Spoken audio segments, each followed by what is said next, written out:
Hi there guys and girls, shout out to each every one of you. Thank you Lord for all the blessings that you gave, for all the trials and challenges that I surpassed.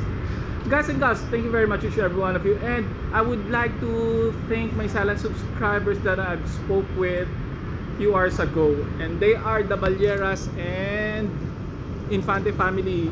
Special mention to Jason Infante, Roxanne Infante, Alex Balyeras, Fatima Balyeras, Martin and Drain Balyeras, Sunny Tep and Mitch Naval, Paul Ranyosa, Blue, Gray and Anna, hi.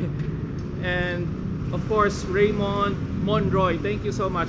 This Mr. Raymond Monroy, I've just met this before but I can still recall anymore, and he remind me where did we met. And he is a silent subscriber and he's fond of watching my vlogs, and he knows what he's watching because I've asked him what are those vlogs and what are those shorts or TikTok stars, and he really appreciate.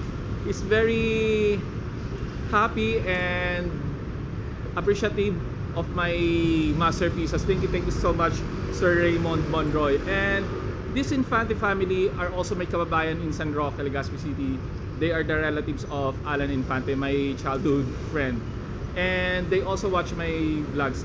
And they share it, and I've seen on their phone that my pictures and my videos are there. And you know what guys and girls, simple thoughts of appreciation, it's such a big impact to me and it really matters to me. I'm some kind of a speechless and I don't know what to say, but I am very grateful Infante and Balyeras family and Raymond Monroy. Thank you so much for your time and effort that you gave on my channel. I really appreciate it.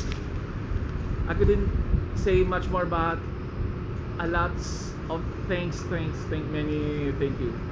And I hope you keep on watching my videos.